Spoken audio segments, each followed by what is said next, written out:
Good evening, everybody. Happy 4th of July. I thought I'd do something different today. What I have is a little book. It's got some great things in it. And I am going to read the Declaration of Independence. Now, it's going to take a little bit. Not too long, but a little bit. So let's for the 4th of July, let's read this. Let's read what our founding fathers said.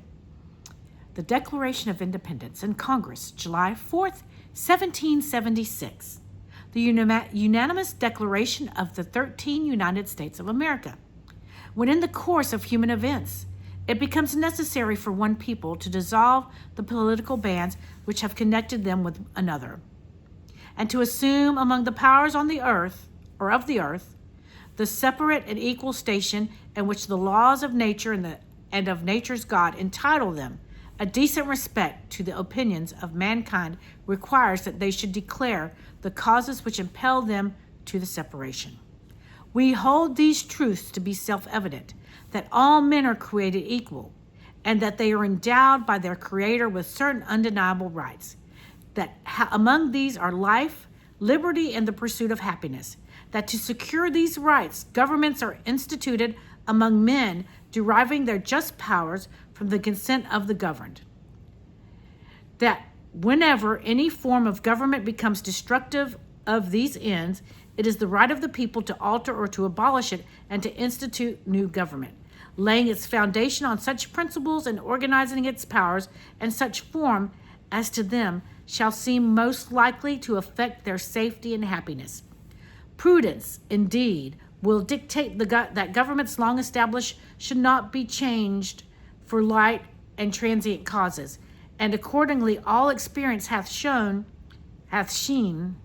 it's S-H-E-W, and I probably said that wrong, sorry, that mankind are more disposed to suffer while evils are sufferable, than to right themselves by abolishing the forms to which they are accustomed. But when a long train of abuses and absurtions, pursuing invariably the same object, evinces a design to reduce them under absolute despotism, it is their right, it is their duty to throw off such government and to provide new guards for their future security. Such has been the patient sufferance of these colonies, and such is now the necessity which constrains them to alter their former systems of government. The history of the present King of Great Britain is a history of repeated injuries and absorptions, all having in direct object the establishment of an absolute tyranny over these states. To prove this, let facts be submitted to a candid world. He has refused to assent to laws, the most wholesome and necessary for the public good. He has forbidden his governors to pass laws of immediate and pressing importance unless suspended in their operation till his assent should be obtained. And when so suspended, he has utterly neglected to attend to them. He has refused to pass other laws for the accommodation of large districts of people unless those people will relinquish the right of representation in the legislature, a right inestimable to them and formable to tyrants only. He has called together the legislative bodies at places unusual, comfortable, and distant from the depository of their public records for the sole purpose of fatiguing them into compliance with his measures. He has dissolved representative houses repeatedly for opposing with manly firmness his invasions on the rights of the people. He has refused for a long time after such dissolutions to cause others to be elected, whereby the legislative powers, incapable of annihilation, have returned to the people at large for their exercise, the state remaining in the meantime exposed to all dangers of invasion from without and convulsions within. He has endeavored to prevent the population of these states, for that purpose obstructing the laws of naturalization of foreigners, refusing to pass others to encourage their migrations hither, and raising the conditions of new appropriations of lands. He has obstructed the administration of justice by refusing to assent to laws for establishing judiciary powers. He has made judges dependent on his will alone for the tenure of their offices and the amount and payment of their salaries. He has erected a multitude of new offices and sent hither swarms of officers to harass our people and eat out their substance. He has kept among us in times of peace standing armies without the consent of our legislatures. He has affected to render the military independent of and superior to the civil power. He has combined with others to subject us to a jurisdiction foreign to our Constitution and unacknowledged by our laws, giving his assent to their acts of pretended legislation. For quartering large bodies of armed troops among us, for protecting them by a mock trial from punishment for any murders which they should commit on the inhabitants of these states, for cutting off our trade with all parts of the world, for imposing taxes on us without our consent, for depriving us in many cases of the benefits of trial by jury, for transporting us beyond seas to be tried for pretended offenses, for abolishing the free system of English laws in a neighboring province, establishing therein an arbitrary government and enlarging its boundaries so as to render it at once an example and fit instrument for introducing the same absolute rule into these colonies, for taking away our characters, abolishing our most valuable laws, and altering fundamentally the forms of our governments, for suspending our own legislatures and declaring themselves invested with power to legislate for us in all cases whatsoever. He has abdicated government here by declaring us out of his protection and waging war against us. He has plundered our seas, ravaged our coasts, burnt down our towns, and destroyed the lives of our people. He is at this time transporting large armies of foreign mercenaries to complete the works of death, dissolution, and tyranny, already begun with circumstances of cruelty and perfidy scarcely paralleled in the most barbarous ages and totally unworthy the head of a civilized nation. He has constrained our fellow citizens taken captive on the high seas to bear arms against their country, or to become the executioners of their friends and brethren, or to fall themselves by their hands. He has excited domestic insurrections amongst us and has endeavored to bring on the inhabitants of our frontiers, the merciless Indian savages, whose known rule of warfare is an undistinguished destruction of all ages, sexes, and conditions. In every stage of the oppressions, we have petitioned for redress in the most humble terms. Our repeated petitions have been answered only by repeated injury. A prince whose character is thus unmarked by every act which may define a tyrant is unfit to be the ruler of a free people. Nor have we been wanting in attentions to our British brethren. We have warned them from time to time of attempts by their legislature to extend an unwarrantable jurisdiction over us. We have reminded them of the circumstances of our immigration and settlement here.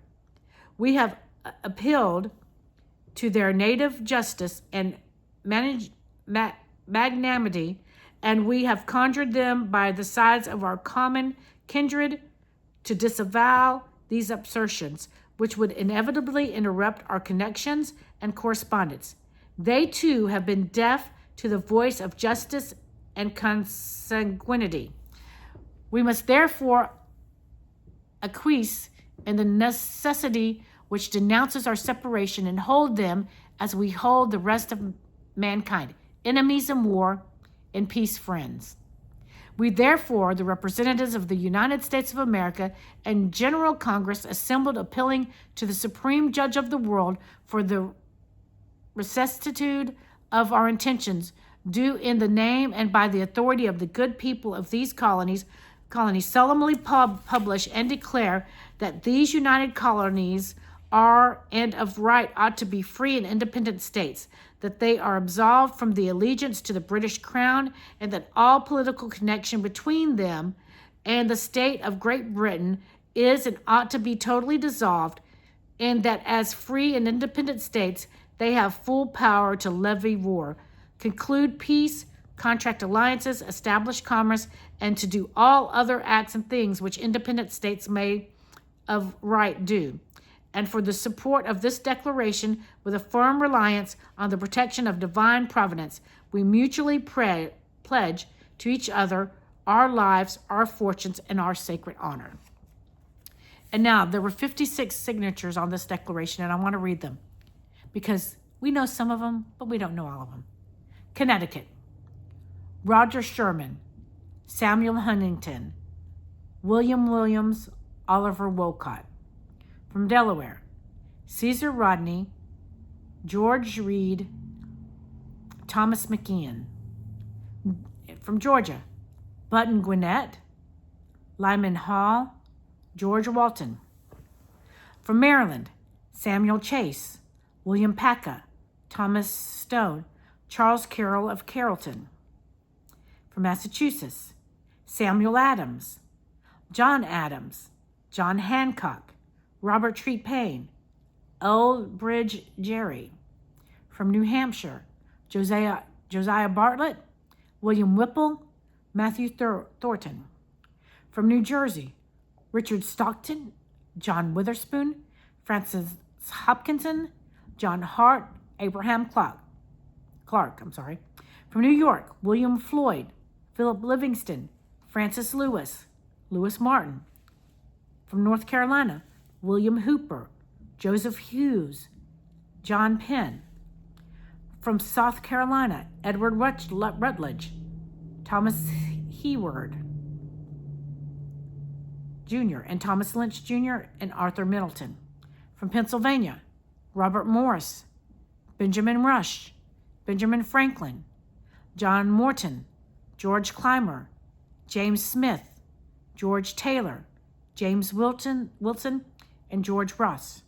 From Rhode Island: Stephen Hopkins, William Ellery. And from Virginia: George Wythe, Richard Henry Lee, Thomas Jefferson, Benjamin Harrison, Thomas Nelson Jr., Francis Lightfoot Lee, and Carter Braxton.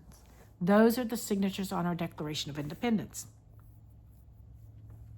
I want to read one more thing to you. I'm not going to read all the articles, but I am going to read the Constitution of the United States. The preamble, okay? So preamble to the Constitution of the United States. I'm not going to get into all the articles because that would take a lot more time than I have.